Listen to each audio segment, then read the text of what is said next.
Bravo. Buen día a todos y a todas, compañeros magistrados y magistradas de nuestra asociación, abogados de todas partes, de los poderes judiciales de los estados, del Poder Judicial Federal, de las organizaciones de litigantes. Bienvenidos todos. Vamos a escuchar ahora en este magnífico ciclo de videoconferencias a nuestra ministra Yasmín Esquivel Moza, una ministra muy apreciada y muy reconocida en México y en el seno de los foros de los abogados. Déjenme decirles brevemente que es el orgullo de nuestra Asociación de Tribunales de Justicia. La va a presentar con esmero y con toda puntualidad Sandra Rodríguez Bon, que es nuestra presidenta del Tribunal de Justicia Administrativa de Coahuila, un tribunal muy avanzado y modernizado ya gracias a la magnífica conducción que lleva Sandra de los trabajos en aquella región del país. Con ustedes, nuestra ministra Yasmín Esquivel y Sandra Luz Rodríguez Wong. Por favor, Sandra. Muy buenas tardes a toda la audiencia que nos acompaña a través de este medio.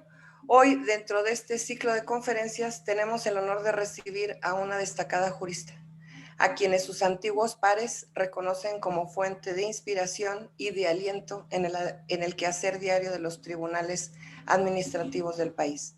Señora ministra Yasmín Esquivel Moza, bienvenida a esta su casa, la Asociación Nacional de Magistrados de Tribunales de Justicia Administrativa de los Estados Unidos Mexicanos. Me corresponde, y lo agradezco, el privilegio de referirme a una de las mujeres más sobresalientes del país. La mujer número 12 en haber sido designada ministra de la Suprema Corte de Justicia de la Nación en casi 200 años de quehacer judicial en México, defensora de la legalidad y los derechos humanos, preocupada y ocupada siempre en la preparación y formación de sus compañeros. Sobresaliente en el ámbito personal y profesional, cuenta con una vasta hoja de vida que hemos intentado abreviar. La ministra Yasmín Esquivel Moza nació en la Ciudad de México un 15 de septiembre. Realizó sus estudios de licenciatura en Derecho en la Universidad Autónoma de México.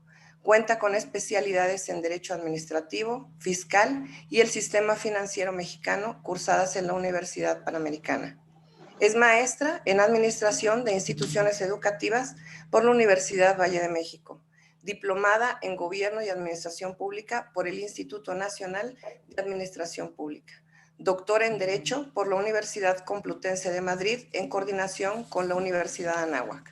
Colaboró en las delegaciones políticas de Coyoacán, Benito Juárez y Azcapotzalco del entonces Distrito Federal, hoy Ciudad de México. Fue directora de Asuntos Políticos de la Dirección General de Gobierno del Departamento de Distrito Federal. Trabajó como coordinadora de asesores del Subprocurador de Asuntos Jurídicos y Política Criminológica de la Procuraduría General de Justicia del Distrito Federal. En el ámbito legislativo, se desempeñó como secretaria técnica de la Comisión de Hacienda de la primera legislatura de la Asamblea de Representantes del Distrito Federal. Fue asesora jurídica de la Secretaría General del Infonavit. Durante los últimos 20 años, la doctora Esquivel Moza se ha desempeñado en el ámbito jurisdiccional, iniciando como secretaria de Estudio y Cuenta de la Presidencia del Tribunal Superior Agrario, y en el año 2004 el presidente de la República la propone como magistrada unitaria de los tribunales agrarios, cargo en el que fue designada por unanimidad por el Senado de la República. En el 2009, el jefe de gobierno del Distrito Federal la designa magistrada de la Sala Superior del Tribunal de lo Contencioso Administrativo, cargo que fue ratificado por unanimidad por la Asamblea Legislativa del Distrito Federal. En enero del 2012, el Pleno de la Sala Superior del Tribunal de lo Contencioso Administrativo del Distrito Federal la elige como presidenta del Tribunal de la Sala Superior y su Junta de Gobierno. Durante su administración, el tribunal ha vivido una de las más grandes transformaciones de su historia. Entre otras acciones destaca la instalación del sistema digital de juicios, con lo que ingresó a la modernidad a esta institución. Se crearon la Contraloría Interna el Instituto de Especialización en Justicia Administrativa y la Unidad de Equidad de Género y Derechos Humanos, e impulsó la consolidación de la Unidad de Transparencia y Acceso a la Información Pública. Como prioridad, se fortaleció la Secretaría de la Defensoría Jurídica y Orientación Ciudadana, con lo que se mejoró la representación jurídica gratuita en los juicios contencioso administrativos. En octubre del 2016 es nombrada por sus pares de las 32 entidades federativas presidenta de la Asociación de Magistrados de Tribunales de lo Contencioso Administrativo de los Estados Unidos Mexicanos por el periodo 2016-2019. En febrero del 2018 es nombrada vicepresidenta del Consejo de la Asociación Nacional de Doctores en Derecho del Colegio de Profesionistas AC. En marzo del 2018 fue electa secretaria del Consejo Directivo de la Asociación Mexicana de Juzgadoras AC. Y en ese mismo mes es distinguida al recibir la presea Mujeres por la Igualdad 2018 que otorga la Asociación Mexicana de Juzgadoras AC. Y en marzo del 2019 es nombrada por el Senado de la República como ministra de la Suprema Corte de Justicia de la Nación. Gracias, señora ministra, por obsequiarnos su tiempo y sus conocimientos el día de hoy. La escuchamos. Muchísimas gracias a todos ustedes porque me han invitado a este ciclo de conferencias. Gracias, querida amiga Sandra Rodríguez Wong, por tus palabras que en mucho me honran. Estimado amigo magistrado Juan Ramiro Robledo, presidente del Consejo Directivo de la Asociación de Magistrados de Tribunales de Justicia Administrativa de los Estados Unidos Mexicanos, te felicito por este exitoso ciclo de conferencias. Magistrado Rodrigo Maldonado Corpus, que desde Nuevo León nos está viendo, vicepresidente, también integrante de la mesa directiva de esta importante asociación, querido magistrado Pedro García Montañez, secretario de la misma. Así también le envío un saludo a Olimpia María Azucena Godínez Viveros, tesorera de la asociación allá en Guerrero, al magistrado Jesús Sanlén Alemán, presidente del Tribunal de Justicia Administrativa de la Ciudad de México. También un abrazo muy cálido, Jesús. A la magistrada Mirna Araceli García Morón, segunda vocal y amiga presidenta del Tribunal de Justicia Administrativa del Estado de México, también integrante del Consejo Directivo de la Asociación. A la querida magistrada María de Lourdes Dip, que es tercera vocal en Puebla. Le mandamos también un fuerte abrazo desde aquí. Y por supuesto a mi querida amiga magistrada Sandra Rodríguez Wong, que me ha presentado ya.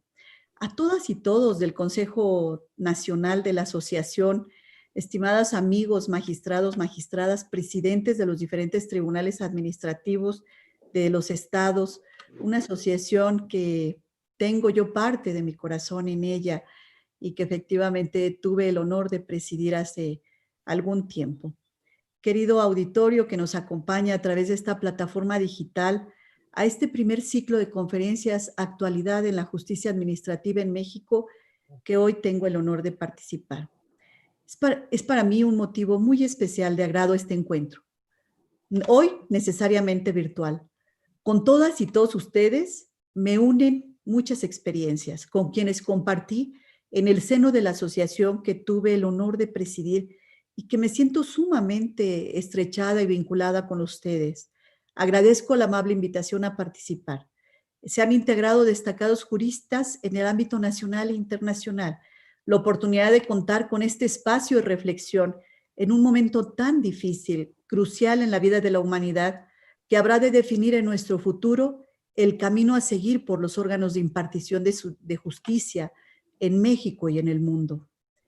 A punto de cumplir un año de haberme integrado en el máximo tribunal de nuestra nación, justamente aquel día que estábamos en un congreso en Coahuila, tuve y recibí la noticia de que iba y estaba propuesta en la terna para ser ministra. Nunca se me va a olvidar cada uno de los momentos que vivimos juntos.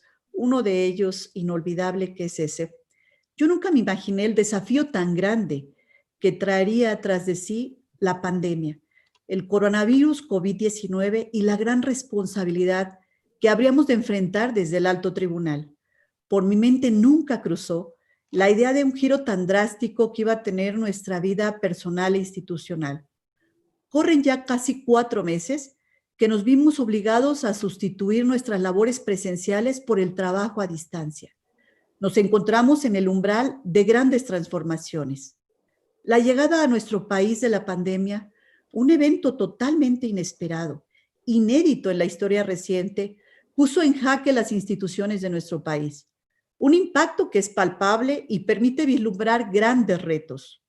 Son estas mismas instituciones las que habrán de hacerse cargo de dar cauce al manejo de las consecuencias que la pandemia nos deja, en lo que he denominado la etapa pospandemia. Instituciones que hoy se pusieron a prueba, que necesariamente habrán de fortalecer para cumplir con la misión que hoy tienen por delante, gestionar el cambio o los cambios que se avecinan y eventualmente afrontar situaciones semejantes, otras pandemias, otros desastres originados por el cambio climático, son una amenaza presente hoy, una tragedia derivada de un temblor, el polvo del Sahara, cualquier otra tragedia que se llegue a dar o otra pandemia. Esto nos impone una reflexión seria, una reflexión crítica pero propositiva, con miras a soluciones futuras en términos de construir marcos jurídicos, generar leyes que brinden herramientas para respuestas eficaces, oportunas, que aporten certeza y seguridad jurídica. Recoger esta experiencia con miras a satisfacer lo que pueden ser necesidades urgentes, tanto como aquellas exigencias de un mayor bienestar general para la población, de manera especial a los sectores más vulnerables, que a la vez promuevan los derechos humanos y colmen aspiraciones democráticas de la sociedad. Un marco con lineamientos puntuales para una política fiscal de emergencia, que sin permitir desvío alguno o dejar la puerta abierta a concesiones que favorezcan a ciertos sectores o particulares en específico, pudieran dar viabilidad y margen de operación a empresas medianas y pequeñas frente a las coyunturas como la que hoy enfrentamos. Lo mismo que eventuales medidas financieras y también de orden presupuestal, que rijan su ejercicio en situaciones de contingencia, que den viabilidad y margen de operación a la gestión de emergencias. En la materia laboral, se impone de igual manera una revisión a la legislación atinente, que tutele los derechos fundamentales de los trabajadores en momentos de emergencia, que no deje a su suerte al arbitrio de los empleadores. A esto debemos sumar la conveniencia de revisar el sistema de salud y seguridad social, aspirar a una cobertura universal de calidad, un marco con lineamientos puntuales en todos los órdenes, incluidos, por supuesto, el sistema de impartición de justicia. En suma, normas para un Estado de derecho operativo y funcional en época de crisis. A este impacto, las instituciones, por supuesto, no escapó el Poder Judicial Federal ni la totalidad de los tribunales del país. Ustedes mejor que nadie lo saben.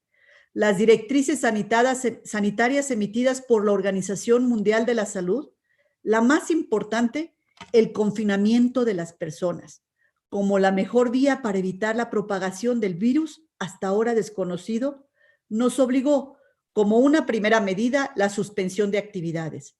Frente a la disyuntiva entre la protección a la salud, la vida e integridad física, tanto de quienes integramos la Corte como de los justiciables, y dar continuidad a la función jurisdiccional. Ustedes como yo, juzgadoras y juzgadores, tenemos clara conciencia de las obligaciones y de qué es el derecho a la justicia que consagra el 17 constitucional, la garantía del goce efectivo de los derechos humanos, que nuestra función más allá de cualquier consideración es esencial para la vida del Estado de Derecho y más en estos momentos de crisis, en estos momentos de pandemia. Una función indeclinable aún en tiempos de pandemia, en los que incluso puede ser más necesaria. Y como lo señalaba en este mismo foro el doctor Jaime Francisco Rodríguez Arana, el Estado de Derecho no está en cuarentena.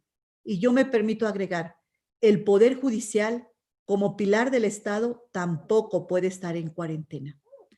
Con esa convicción, el Poder Judicial de la Federación actuó frente a la emergencia, y a las medidas de prevención y contención del COVID-19 que dictaron las autoridades sanitarias del país. Dar continuidad a la impartición de justicia en los tiempos de pandemia ha requerido de soluciones creativas y desmesurados esfuerzos.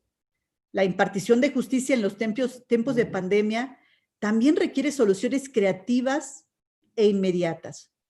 Un proceso que nos llevó a la reacción rápida frente a la emergencia sanitaria, a una acción estratégica en la que rigió la mesura y responsabilidad, en un escenario mayormente complejo, siempre ponderando el mayor equilibrio entre los dos derechos, el de la salud y el acceso a la justicia. En un momento en que resulta prioritaria la efectividad de los derechos humanos de las personas.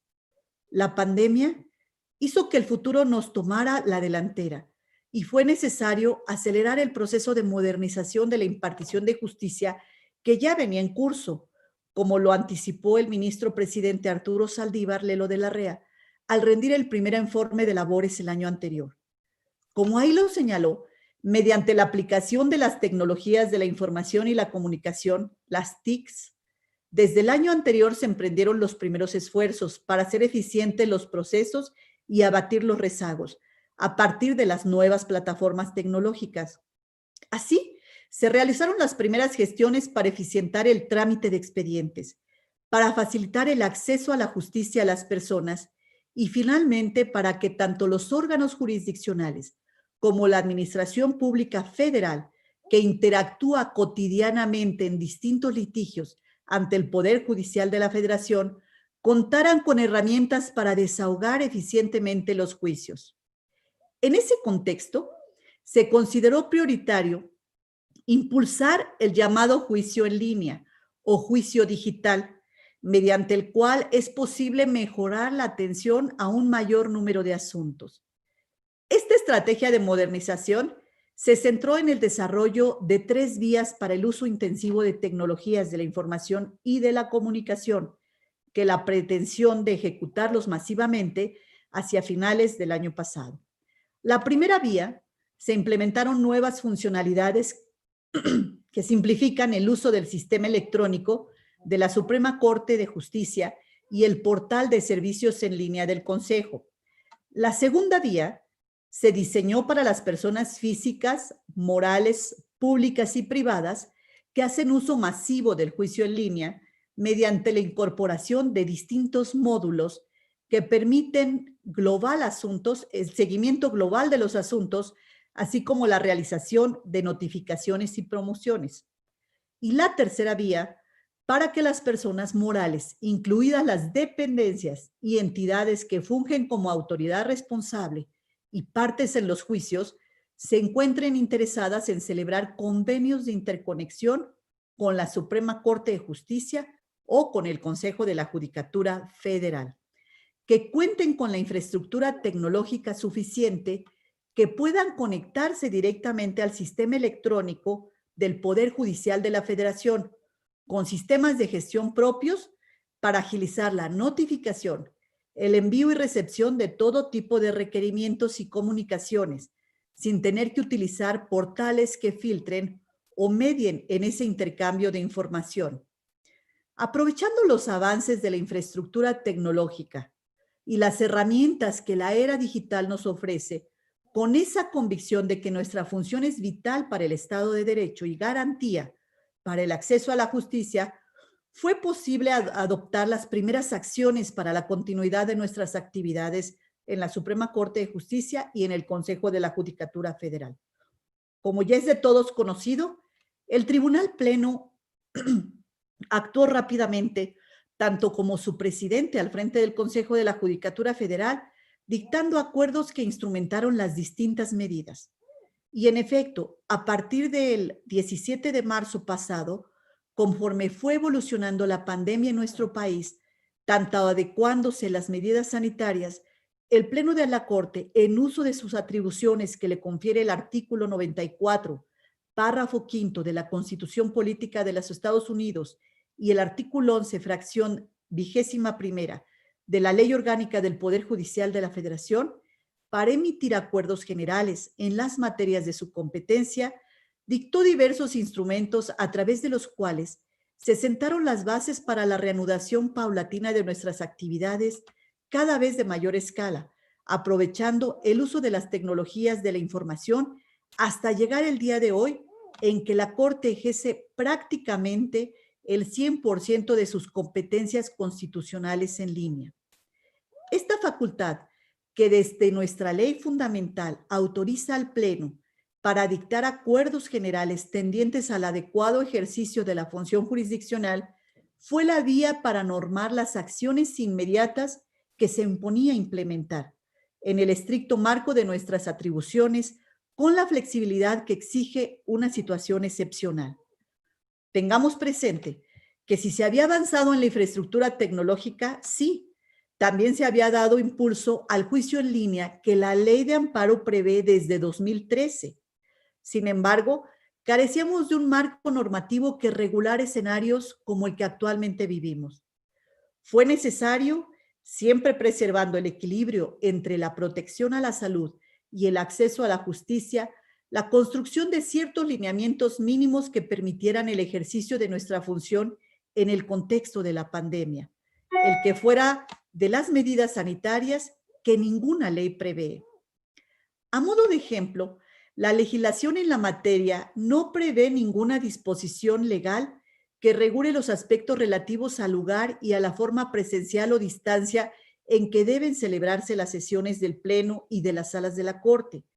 No obstante, como una primera medida, atendiendo a la especial trascendencia que tienen sus resoluciones para la eficacia del derecho al acceso a la justicia completa y sin menoscabo del principio de seguridad jurídica, a partir del 20 de abril pasado, se determinó celebrar las sesiones a distancia con el fin de permitir que la Corte ejerciera oportunamente sus atribuciones constitucionales mediante la resolución de los asuntos de su competencia, atendiendo a las formalidades legales establecidas para el desarrollo de cualquiera de estas sesiones, las que fueron detalladas en los diversos acuerdos 4 del 2020 y 5 del 2020, ambos del 13 de abril del mismo año.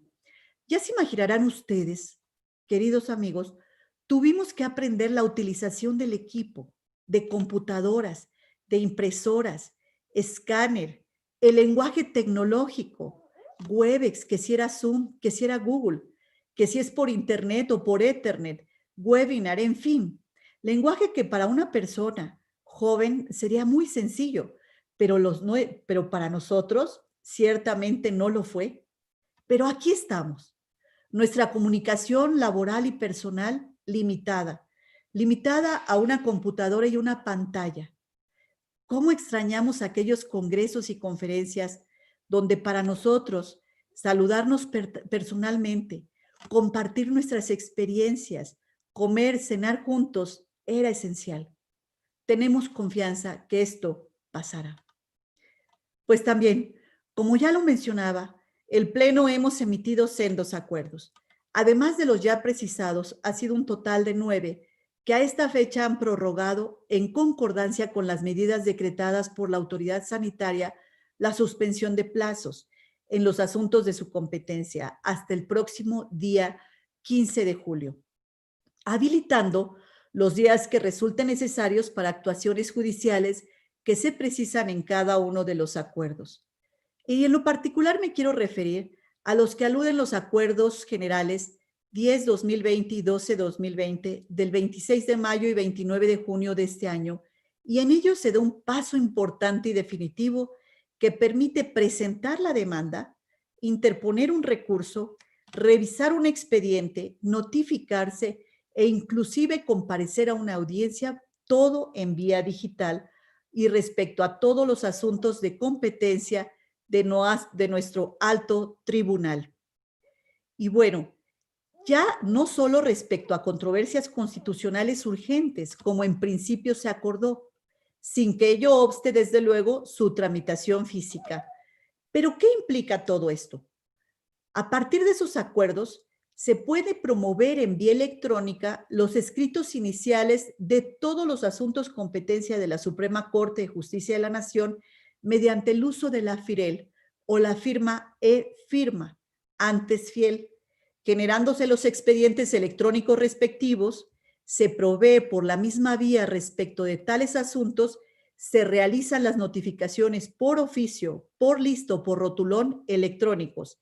Se celebran audiencias y comparecencias a distancia, en fin, todo el trámite hasta la resolución del asunto, en pleno o en salas en sesiones celebradas a distancia. El acceso a los expedientes respectivos, tanto por servidores públicos como por las partes, mediante el uso de su FIREL, la firma electrónica certificada por el Poder Judicial de la Federación o la e-firma en los términos que se precisen en cada acuerdo, se prevé se notifiquen personalmente los emplazamientos a los juicios de la competencia de este alto tribunal que se hubieran promovido por esta vía electrónica a partir del 1 de junio de 2020 y por oficio a las respectivas autoridades responsables, los proveídos en los que se admitan amparos en revisión o directos en revisión interpuestos con anterioridad o con posterioridad a esa fecha. Este proceso ha requerido el esfuerzo, como mencionaba yo, al que se ha sumado el personal jurisdiccional y de las áreas administrativas. Unos mediante el trabajo a distancia, otros, los menos, con las debidas medidas de seguridad para la protección a su salud de manera presencial. Sin duda, los avances de la era digital nos permitieron soluciones tecnológicas que resultaron clave, facilitándonos herramientas de trabajo más eficaces y adaptables. Un reto mayor y más complejo significó mantener la continuidad de las labores en los juzgados de distrito y tribunales de circuito. Al efecto, como también es de su conocimiento, el Consejo de la Judicatura Federal de igual manera dictó sendos acuerdos en el orden jurisdiccional y administrativo y, en principio, para la atención de casos urgentes a través de guardias, catálogo que fue ampliándose, los casos de urgencia, de las demandas de amparo que calificaban este carácter, dado el contexto de la pandemia, tanto en materia penal como civil, familiar y mercantil. Bajo dichos acuerdos, se regula el trámite y la resolución de los casos urgentes, la recepción, trámite y resolución de casos tramitados mediante el juicio en línea y la resolución de casos tramitados físicamente que se encuentren en estado de resolución, así como también el desarrollo de las sesiones de los tribunales colegiados por videoconferencia. En términos muy generales les comento que se previó un esquema de contingencia con el objetivo de dar continuidad a las medidas tendientes a evitar la concentración de las personas, a la propagación del virus y así como reanudar las actividades jurisdiccionales a mayor escala.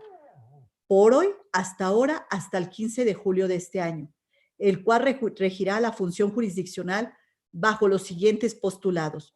Primero, trámite y resolución física de casos urgentes, a los que cada órgano jurisdiccional dará seguimiento oficioso, exhortando a las partes, de ser posible y tomando en consideración las potenciales dificultades para acceder a las herramientas tecnológicas necesarias para ello, continúen la tramitación en juicio en línea. En estos casos, no rige la suspensión de plazos y pueden practicarse notificaciones personales.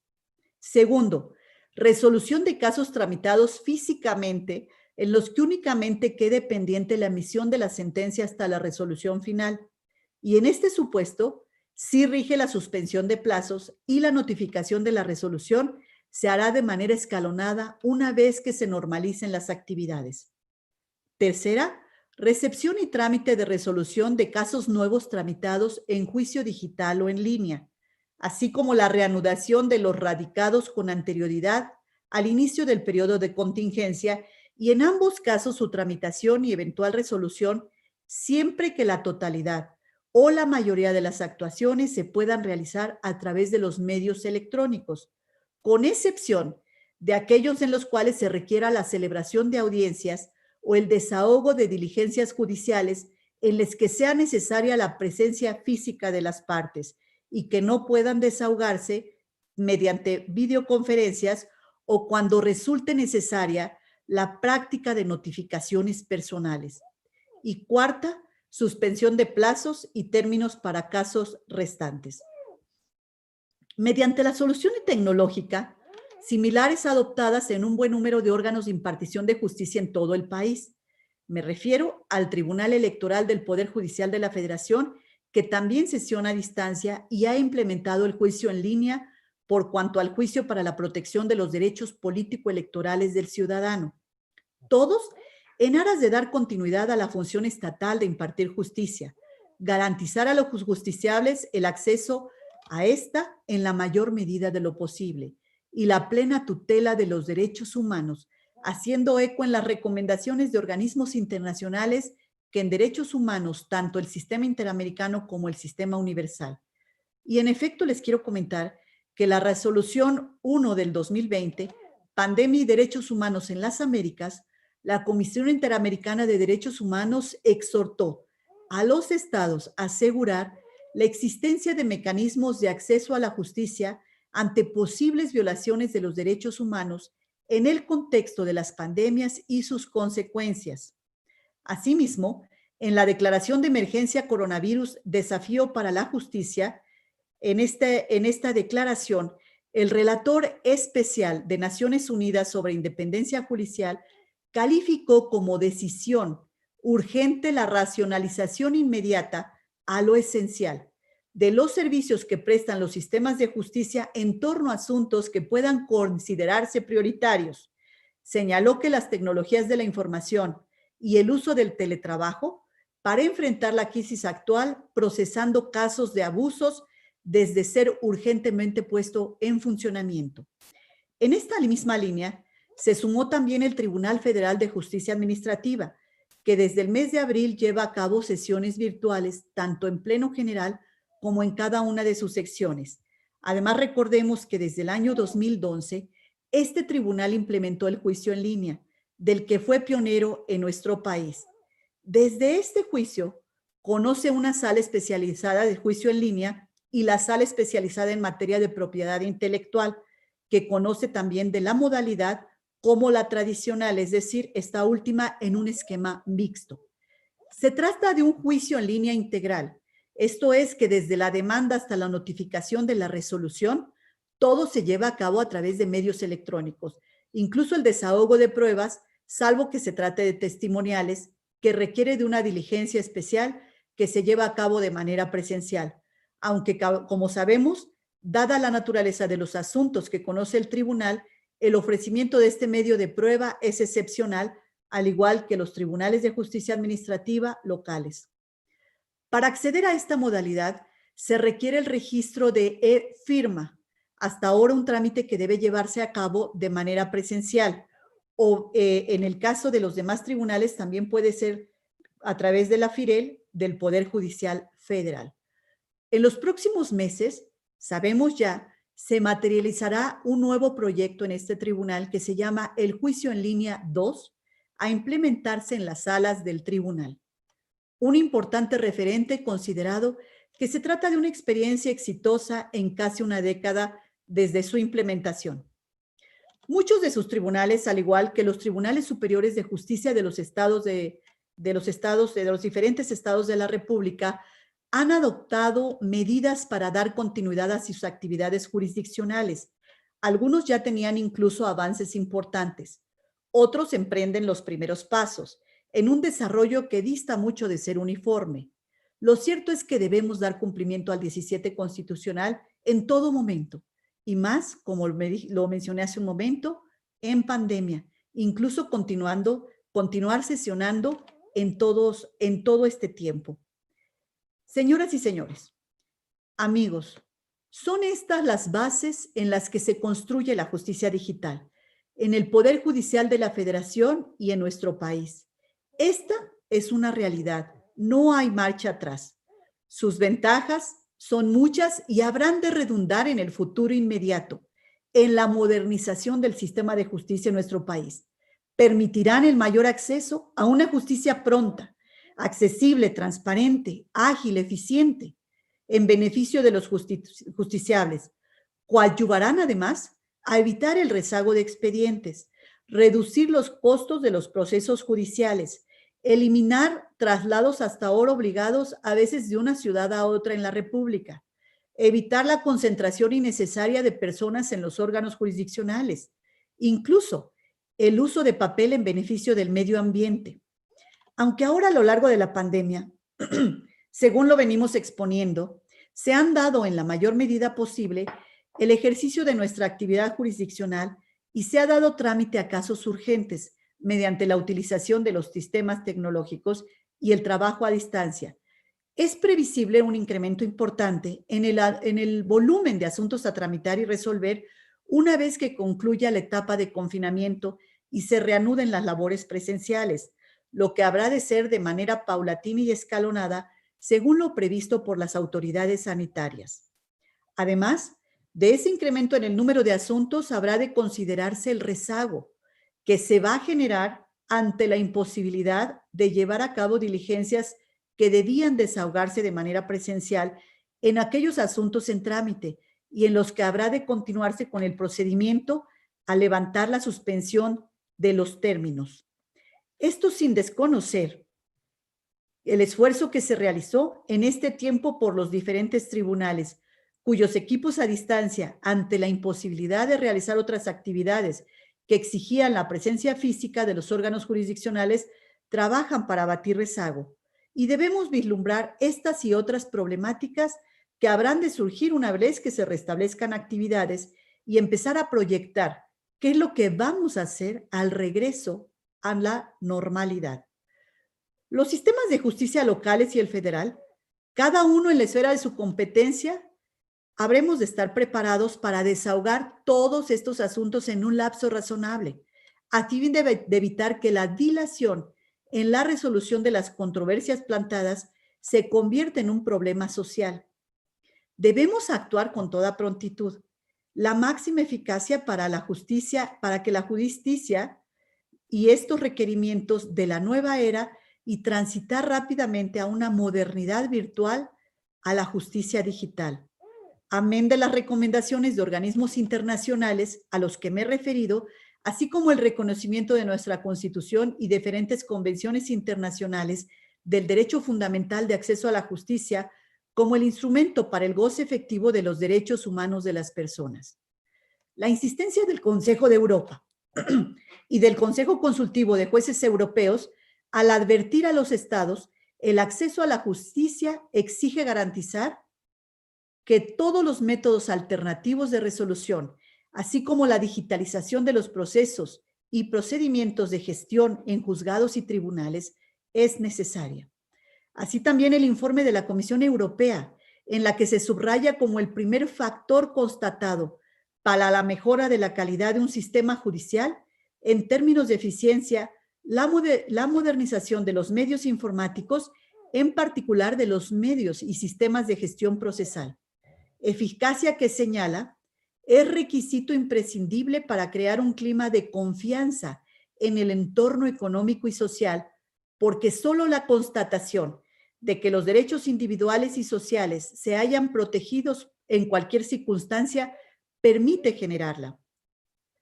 El COVID-19 nos enfrentó al reto inédito de seguir funcionando ante la emergencia sanitaria, al tiempo que nos insertó en una nueva era, la era digital, tras haber constatado la viabilidad de celebrar los juicios digitales, sesiones por videoconferencia, audiencias por la misma vía, acompañados de una gestión procesal remota y del trabajo a distancia. Esto nos supone nuevos desafíos. Toda transformación social genera en suyo una dinámica de cambio jurídico. Hoy habremos de enfrentar una transformación que surge a partir de las consecuencias de la pandemia y la forma en que hemos gestionado e impacta desde mi punto de vista a la modernización del sistema de impartición de justicia en nuestro país, rumbo a una justicia digital, tanto como en el propio sistema jurídico. Estamos hablando de una transformación que pasa por cambios institucionales, como por cambios normativos en la interpretación del derecho, que el Poder Judicial de la Federación y todos los tribunales del país asumiremos un papel de suma trascendencia. Debemos tener muy claro que no estamos hablando solo de la creación de un modelo tecnológico. Requerimos de un cambio integral, un cambio sustantivo, que por otra parte arrastre al derecho fundamental de acceso a la justicia, que ha de evolucionar eliminando barreras que ya existían o bien impidiendo que los propios cambios se alcen en nuevos obstáculos. La pandemia no debe acrecentar el déficit de acceso a la justicia, antes bien por el contrario. Los retos que hoy tenemos no son menores. El detalle de algunas cifras nos permite dimensionar el tamaño en el caso del Poder Judicial Federal. En el año 2019 se resolvió poco más de 1.150.000 asuntos. Esta cifra tampoco son menores en los tribunales locales superiores de justicia y administrativos, que actualmente también tienen números importantes y algunos con un rezago de consideración. Desde ese punto de vista, se requiere el desarrollo de estas plataformas tecnológicas adecuadas a ese volumen de asuntos, además que permitan la interoperabilidad entre los sistemas informativos. Esto requiere el desarrollo de los proyectos respectivamente adecuados a las necesidades y dimensiones de cada órgano de impartición de justicia, de planes de transición digital, de programas pilotos, de capacitación. Todos estos retos de orden técnico, a los que por supuesto debemos sumar la capacitación de nuestros funcionarios, nuestro capital humano es fundamental. Por otra parte, deben brindar confiabilidad a los justiciables de su identidad a través de la firma electrónica en la generación de opciones de alta para que los usuarios a través de contraseñas puedan accesar al mismo. En ese aspecto, transitar hacia su tramitación no presencial, y así como tenemos la cédula profesional que cuenta de validez en todo el país frente a cualquier tribunal, contar con una firma electrónica de los mismos alcances que pueda ser recibida por cualquier tribunal federal o local. Esto requiere de cambios a las leyes procesales en las que hoy por hoy prevalecen los formulismos y formalismos. Leyes que prevean, por ejemplo, los emplazamientos y notificaciones por esta vía electrónica, así como las certificaciones respectivas, a modo que brinden certeza que su impugnación no se convierte en una vía para la dilación de los procesos, que dicte ciertas reglas para el desahogo de pruebas, que prevea qué sucede en el caso de fallas o de una saturación del sistema. Pensemos en el caso de términos a punto de vencer. En suma, que garanticen certeza jurídica y tutela en el debido proceso. Los anteriores retos de orden normativo que den cabida a la transformación de los procesos y las debidas garantías. En materia civil, recuerden que tenemos pendiente el Código Nacional de Procedimientos Civiles y Familiares. Un reto más de orden presupuestal. Proyectos de esta envergadura requieren de recursos. Desde mi óptica se trata de una inversión obligada. El rubro de la justicia debe estar presente, ser prioritario en las agendas. Esta pandemia lo puso en evidencia. Las herramientas existen y debemos aprovecharlas. El confinamiento nos abrió muchas posibilidades. Existen diversas leyes que ya prevén los juicios en línea. Cité ya la Ley de Amparo y la Ley Federal de Procedimiento Contencioso Administrativo. También me he de referir a la Ley de Justicia Administrativa de la Ciudad de México, que desde 2017 contiene el capítulo relativo al sistema de juicios digitales. A partir del 2012 también este tribunal digitaliza los expedientes en su totalidad, inclusive a la fecha está instrumentando ya la notificación electrónica. Asimismo, como lo ha informado incluso el magistrado Jesús Alén, su presidente, ante la emergencia sanitaria se puso en funcionamiento un nuevo sistema preregistro de demandas y promociones de manera electrónica a fin de atender a los más de 1,600 recursos que se interponen mensualmente. Algunos de ustedes en otros estados también han acogido esta modalidad de juicios o lo están implementando. Sé del caso de Nuevo León, de Guanajuato, de Michoacán, del buzón electrónico, de la notificación electrónica. Por otra parte, también tribunales superiores de justicia de las diferentes entidades federativas, inclusive administrativos, cuentan ya con la interconexión tecnológica con el Consejo de la Judicatura Federal, lo que permite iniciar el trámite electrónico interconectado del juicio de amparo indirecto entre el Poder Judicial Federal y este tribunal. Esta es una opción para todos los tribunales, a través del convenio de interconexión voluntario, cuya operación requiere del uso de la firma electrónica. A estos fines, cabe destacar el Acuerdo General del Consejo 12-2020, que regula la integración del trámite del expediente electrónico y el uso de videoconferencias en todos los asuntos competencia de los órganos jurisdiccionales a cargo del propio Consejo, y que dispone que podrá celebrar convenios de interconexión o intercomunicación para compartir desarrollos tecnológicos con otros órganos jurisdiccionales o autoridades públicas para el trámite de todos los asuntos competencia del Poder Judicial Federal. Convenios cuya celebración dependerá de que la contraparte, es decir, los tribunales locales, tengan la capacidad tecnológica de gestión, técnica y de recursos, ello con el objeto de que puedan recibir las notificaciones, incluyendo la primera notificación y en general todo tipo de requerimientos, prevenciones o comunicaciones. En estos casos, los órganos del Estado podrán solicitar por vía electrónica la recepción de notificaciones y envío de promociones por esta misma vía. Cabe destacar que a través del proceso de interconexión se enlaza o comunica distintos sistemas informáticos para que entre ellos circulen datos, señales, información y permitan en esencia y a los usuarios del sistema usar servicios que brinda el otro sistema. En el caso de no existir interconexión o intercomunicación, el portal de servicios en línea podrá ofrecer el acceso bajo diferentes modalidades a personas físicas o personas jurídicas públicas o privadas. Esta modalidad habilita los módulos de acceso al expediente electrónico. Regresando a los convenios de interconexión, hacen aún más sencilla la actuación en línea, pues los documentos pasan inmediatamente de una bandeja donde entra sin necesidad de ingresar al portal. Tengo conocimiento que actualmente se trabaja en la interconexión del Tribunal de Justicia Administrativa del Estado de San Luis Potosí, del magistrado Juan Ramiro Robledo. La Suprema Corte de Justicia de la Nación también podrá celebrar convenios con órganos del Estado a fin de que exista toda esta interconexión para que se lleve a cabo estas finalidades. Hoy es tiempo de creatividad, de innovación. Todos estos esfuerzos importan en la construcción de la nueva normalidad en la que hemos de insertarnos con una renovada visión en la impartición de justicia. En esta transformación, ningún tribunal puede quedarse atrás, ningún tribunal puede quedar fuera. Y aquí subrayo, un desafío más, tal vez el mayor. Y podemos asumir y sacar adelante los retos tecnológicos, normativos y presupuestales, pero es fundamental repensar nuestra función.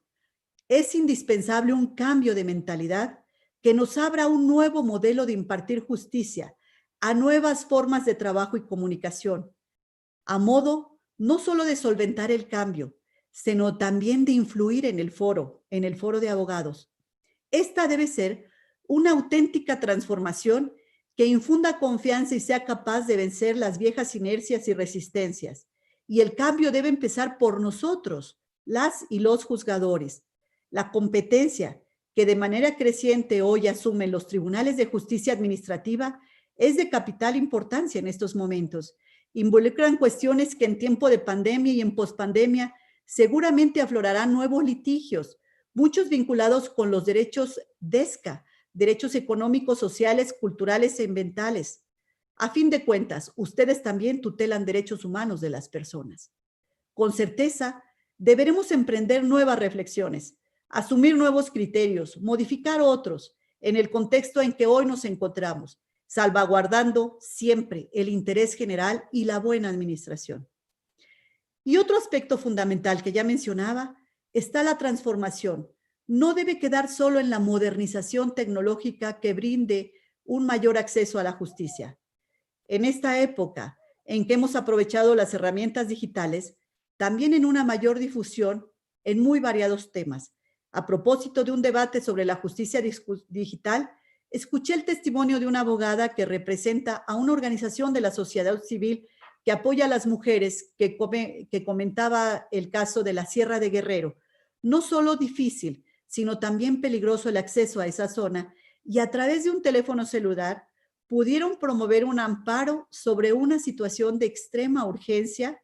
Cierto, el uso de la telefonía celular se ha extendido de manera muy amplia y son millones de personas que cuentan ya con un teléfono celular. Sin embargo, en este caso particular, el éxito de la gestión fue posible gracias a la intervención de un grupo de abogadas profesionales y de la existencia de la cobertura de Internet.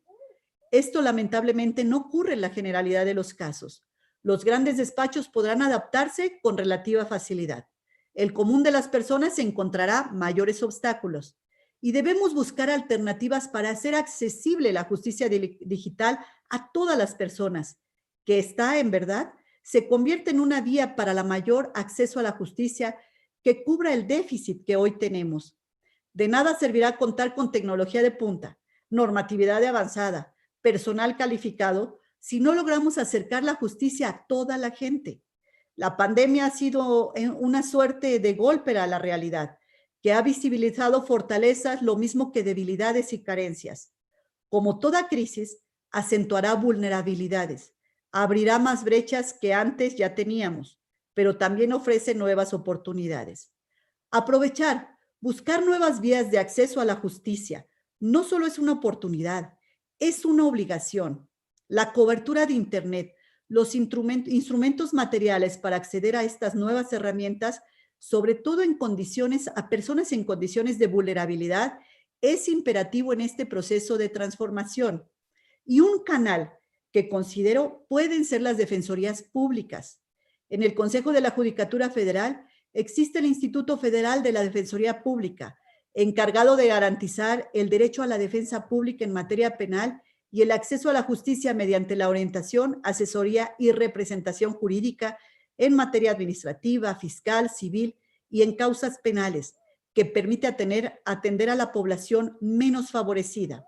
Y ahí tenemos otro ejemplo, la Secretaría General de Atención Ciudadana del Tribunal de Justicia Administrativa de la Ciudad de México, el que más conozco porque fui su presidenta, que tiene como función proporcionar en forma gratuita los servicios de auxilio jurídico a las personas de escasos recursos que así lo solicitan en los juicios de competencia del tribunal. Una asesoría, acompañamiento que va desde la elaboración de la demanda hasta la total culminación. Estoy segura que todos contarán con este tipo de servicio que exigen estas circunstancias de fortalecerse. A todas las anteriores reflexiones, quiero agregar, por último, la del trabajo a distancia. A lo largo de este periodo, el funcionamiento de los órganos jurisdiccionales tuvo como ejes rectores tres: la utilización de tecnologías de la información, el trabajo a distancia y el máximo aprovechamiento de las capacidades productivas de los órganos jurisdiccionales. Para las juzgadoras y juzgadores, así como nuestros equipos de trabajo, fue fundamental la continuidad de la actividad jurisdiccional, un trabajo intenso y comprometido. Es probable que la reactivación a nuestras labores en concordancia con las medidas sanitarias se dé en forma paulatina y escalonada o en horarios tal vez mixtos.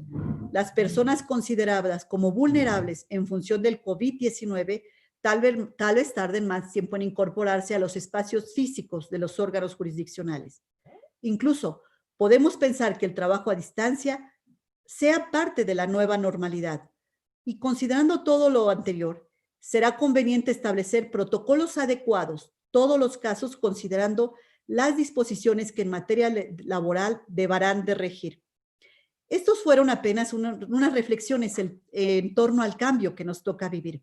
Un cambio en nuestra vida personal, un cambio en lo profesional.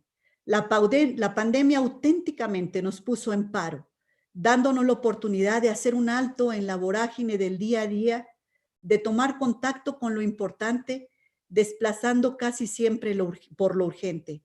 El distanciamiento social nos ha alejado de este trato que no es esencial, como seres humanos y que ahora tanto añoramos, pero al propio tiempo nos ha acercado con nosotros mismos para repensar nuestra forma, nuestra dinámica de vida y de cómo hemos de adaptarnos a una nueva normalidad sin perder lo que rescatamos de nuestro ser íntimo en estos últimos 4 meses que aún en medio de tanta incertidumbre y desasosiego nos ha permitido enriquecernos.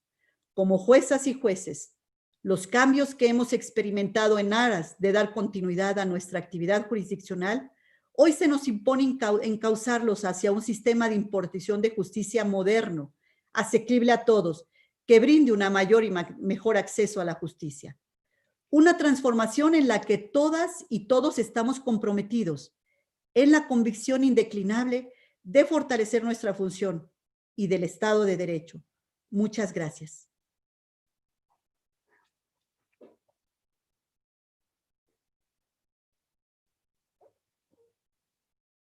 Ministra Yasmín Esquivel Moza, como siempre, reflexiva, moderna y actualizada. Si mi amigo magistrado Pedro García Martínez lo permite, a quien saludo, si hay oportunidad de algunas preguntas. Hay muchas preguntas, muchas felicitaciones de compañeros magistrados, jueces del Poder Judicial Federal y, por supuesto, de magistrados y personal de los tribunales administrativos del país. No sé si haya tiempo, secretaria. Sí, por favor, maestra, adelante, con mucho gusto. Tratamos de englobarlas de alguna manera, ministra. ¿Qué sigue para los poderes judiciales locales y para el Poder Judicial Federal después de la pandemia? ¿Cómo ayudó contar con un marco normativo que contemplara el juicio en línea para continuar con las tareas de la Administración de Justicia? Desde su experiencia como ministra, ¿qué reformas estima necesarias a las leyes reglamentarias de los artículos 103, 107, 105? ¿Cómo podemos los tribunales de justicia administrativa interconectar con el programa de modernización de la Suprema Corte de Justicia de la Nación? ¿Y qué principios deben regir en la administración de justicia en las modalidades en línea? Son algunas de las preguntas. Gracias. Con su permiso, presidente y magistrado secretario, pues fueron muchas preguntas, pero trataré de enfocarlas todas. Si me lo permiten, yo le enviaría al presidente de la asociación, al magistrado Juan Ramiro Robledo, todos los datos del contacto para que puedan llevar a cabo este convenio de interconexión los tribunales de justicia administrativa y asimismo cómo y en qué plataforma pueden accesar para dar de alta la firma FIREL. Esta firma con la que deben de contar todos los funcionarios hoy del Poder Judicial Federal y ustedes de tribunales locales que deben contar también a través de estos convenios de interconexión. Entonces, para que Juan Ramiro Robledo pueda enviarle a los presidentes de la asociación, de los diferentes tribunales del país, toda esta información y puedan ustedes a la brevedad llevar a cabo estos convenios que hoy en pandemia se pueden celebrar y esta firma FIREL que hoy en época de pandemia pueden tramitar y podamos ir avanzando en ese sentido.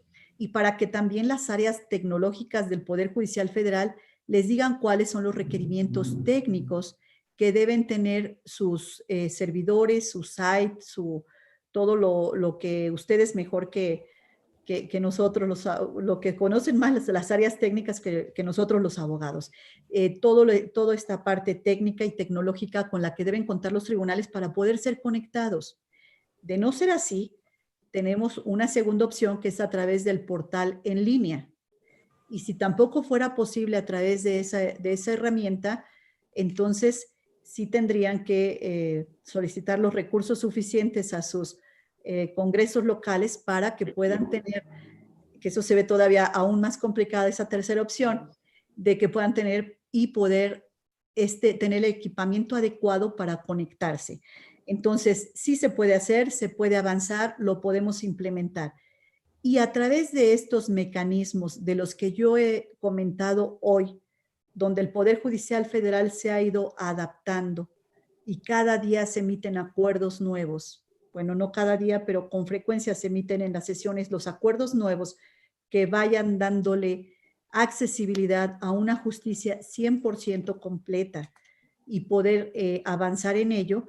También ustedes, en la medida en que van avanzando las cuestiones sanitarias y en función de cómo van las autoridades gubernamentales señalando mediante los semáforos, el semáforo rojo, el naranja, el amarillo y el verde, mediante estos diferentes semáforos, las autoridades van avanzando, ustedes también pueden ir adecuando su función de trabajo, porque no es lo mismo estar en semáforo rojo que en semáforo naranja, amarillo o verde, para que en función de eso vayan adecuando el sistema de acceso a la justicia.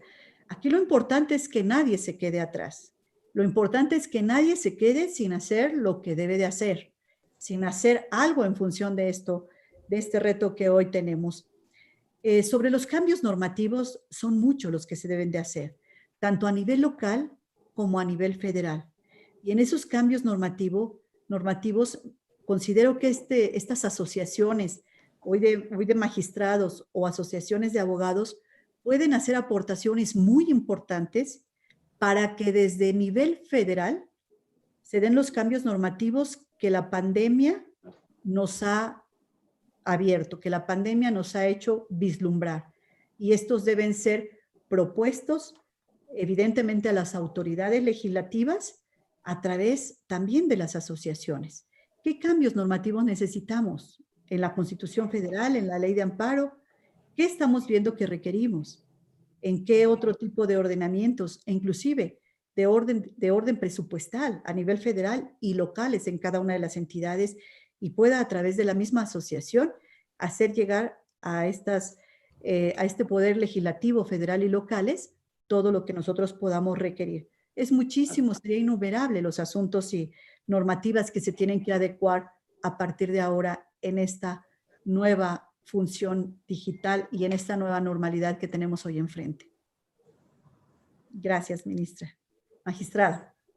Gracias, magistrada. Gracias, ministra. En obvio del tiempo, haremos llegar a la señora ministra, si así lo permite, el resto de las preguntas. Ha sido un privilegio compartir con usted este espacio. Cedo el uso de la voz a nuestro presidente, el magistrado Juan Ramírez Robledo. Señora ministra. Gracias. Nuestra ministra Yasmín Esquivel, decimos en la asociación. Muchas gracias por su disposición, por su exposición, por su ilustración. Claro que haremos llegar a todos los tribunales administrativos y a otros más todos esos proyectos de convenios para interconectarnos con el Poder Judicial Federal muy pronto y para impulsar los cambios que requerimos. Lo que nos ha resumido la doctora Yasmín Esquivel es algo que se avisora en el futuro inmediato como una necesidad, como un imperativo para el país. Un nuevo modo de pedir justicia, un nuevo modo de impartir justicia. Otro modelo tecnológico, otro esquema normativo y una nueva mentalidad para entender lo que está pasando en el país. Muchas gracias, ministra Esquivel.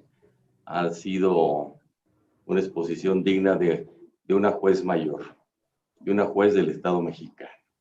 Muchas gracias y a todos por hacer posible esta conferencia, a todos los que, a quien la condujo, a quien la hizo posible desde el punto de vista técnico, que es Pedro García, a todos quienes la observaron y escucharon directamente. Más de 2,000 enlaces ha habido en esta hora, lo cual es una cifra que da idea del reconocimiento a la importancia del tema y de la expositora. Buena tarde para todos. Muchas gracias.